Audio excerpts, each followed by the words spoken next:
नमस्कार। आज 8 एप्रिल आणि मतदार जनजागृती रॅलीच्या निमित्ताने चांदवड तालुक्यातील भोयगाव शाळेने आज एक उपक्रम राबवलेला आहे। नवे चांदवड तालुक्यामध्ये प्रत्येक शाळेनेच हा उपक्रम राबवल्याच्या ठिकाणी दिसत आहे। नवे वारे नवी दिशा, मतदान आहे उद्याची आशा, मतदार राजा जागा हो, लोकशाहीचा धागा हो, असे अनेक प्रकारचे फलक घेऊन या ठिकाणी विद्यार्थी गावातून रॅली काढत शिक्षकांच्या उपस्थितीमध्ये भोयगावची अटल बिहारी आंतरराष्ट्रीय वाजपेयी आंतरराष्ट्रीय शाळा असो किंवा कचरनाथ स्वामी माध्यमिक विद्यालयाच्या प्रांगणामध्ये या ठिकाणी दोघींचा संयुक्त विद्यम आणि सर्व विद्यार्थी एक ठिकाणी येऊन शिक्षक आणि सर्व गावकऱ्यांच्या उपस्थितीमध्ये अशा प्रकारची ही रॅली निघालेली आहे। मी विनंती करेल कॅमेरामॅनला, या ठिकाणी अशा प्रकारच्या ठिकाणी फलक दिसत आहे, मतदान जनजागृती रॅली आणि प्रत्येक मुलाच्या हातामध्ये आमच्या मताचे दान लोकशाहीची शान, आपल्या मताचे दान लोकशाहीची शान, अशा प्रकारचे फलक या ठिकाणी आहे। आणि सोबतच उपस्थित या ठिकाणी कचरनाथ स्वामी माध्यमिक विद्यालयाचे मुख्याध्यापक सन्माननीय मुख्याध्यापक ठोंबरे सर या ठिकाणी उपस्थित आहे। आपण त्यांच्याशी संपर्क साधूया। या रॅलीच्या संदर्भात आपल्याला कसे आदेश होते आणि आपण छान प्रकारे या ठिकाणी गावात ही रॅली फिरवलेली आहे, या संदर्भात आपण काय बोलाल?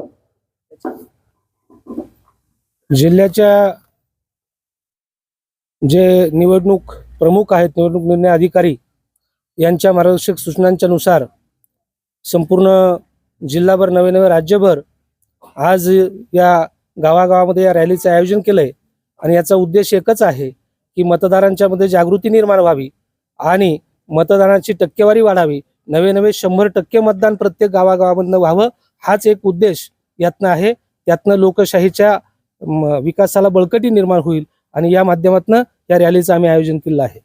अनेक मतदार असे आहेत की मतदानाला जात नाही, घरी बसून असतात, परंतु मतदानाचा हक्क बजावत नाही। आणि या हक्क न बजावल्यामुळे, आपण मतदान न केल्यामुळे चुकीचे लोकप्रतिनिधी या ठिकाणी निवडून येत असतात समाजामध्ये। आणि प्रत्येक जणाने या ठिकाणी मतदान करावं आणि आपल्या हक्काचा जो चांगला व्यक्ती आहे त्याला निवडून आणून आपल्या लोकशाहीत कोणीतरी खंबीर नेतृत्व तयार हो, असं या ठिकाणी या रॅलीचं प्रमुख उद्दिष्ट आहे। आणि यापुढे आपण अजून आपल्या अटल बिहारी वाजपेयी आंतरराष्ट्रीय शाळेचे मुख्याध्यापक सन्माननीय ब्रह्मेशजी कदम सर या ठिकाणी उपस्थित आहे, त्यांच्याशी संपर्क साधूया। काय सांगाल सर? जिल्हाधिकारी तथा जिल्हा निवडणूक अधिकारी नाशिक यांनी स्वीप अंतर्गत हा जो मतदान जनजागृती रॅली आजचा जो कार्यक्रम आहे, त्या कार्यक्रमासाठी काल सरांनी आणि आम्ही शाळेने नियोजन केलं। त्याचसोबत गावातील ज्येष्ठ मंडळी आणि तरुण मतदार हे सुद्धा आमच्या रॅलीमध्ये सहभागी झाले। गावातील भजनी मंडळ, सहकारी मंडळ, सर्व शासकीय कर्मचारी। आणि या कार्यक्रमाचा सर्वात महत्त्वाचा उद्देश म्हणजे असा की लोकशाही म्हणजे काय आहे, लोकांनी लोकांसाठी चालवलेले राज्य। मग प्रत्येकाला हे लोकशाही म्हणजे काय आहे आणि आपण 100% मतदान करायला हवं, तो आपला अधिकार आहे, हे जाणीव जागृती व्हावी आणि मतदानाचा टक्का वाढावा। 100% मतदान कसं होईल यासाठी आम्ही नियोजन केलं आणि त्याप्रमाणे आज मतदान जनजागृती रॅली काढली। गावातील प्रतिष्ठित नागरिकांचा, सर्व नागरिकांचा अतिशय उत्कृष्ट असा सहभाग या रॅलीला आम्हाला मिळालेला आहे।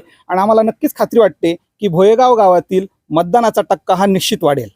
नक्कीच या ठिकाणी अशा प्रकारचं या ठिकाणी नियोजन असं झालेलं आहे। आणि मेरा वोट मेरा अधिकार नाही करेंगे, हे जाणीव जागृती व्हावी आणि मतदानाचा टक्का वाढावा।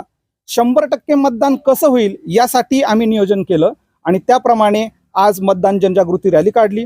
गावातील प्रतिष्ठित नागरिकांचा, सर्व नागरिकांचा अतिशय उत्कृष्ट असा सहभाग या रॅलीला आम्हाला मिळालेला आहे। आणि आम्हाला नक्कीच खात्री वाटते की भोयगाव गावातील मतदानाचा टक्का हा निश्चित वाढेल। नक्कीच या ठिकाणी अशा प्रकारचं या ठिकाणी नियोजन असं झालेलं आहे। आणि मेरा वोट मेरा अधिकार नहीं करेंगे इसका, नहीं जाने देंगे इसको बेकार, अशा पद्धतीचंही या ठिकाणी फलक आहे। आणि आपण बघूया, महाराष्ट्रभर ही रॅलीचा या 8 एप्रिलला नियोजन केलेलं होतं। अधिकही ठिकठिकाणावरून आपल्या चॅनलच्या माध्यमातून आपण अपडेट देतच आहोत। तत्पूर्वी या ठिकाणी आपण थांबूया आणि सोबतच या भाटगावच्या नूतन विद्यालयाच्या बाबतीत ताज्या व महत्त्वाच्या बातम्या बघण्यासाठी प्ले स्टोअरवर जा, प्रबलभूमी ॲप डाउनलोड करा व या धावपळीच्या जीवनात अपडेट राहा।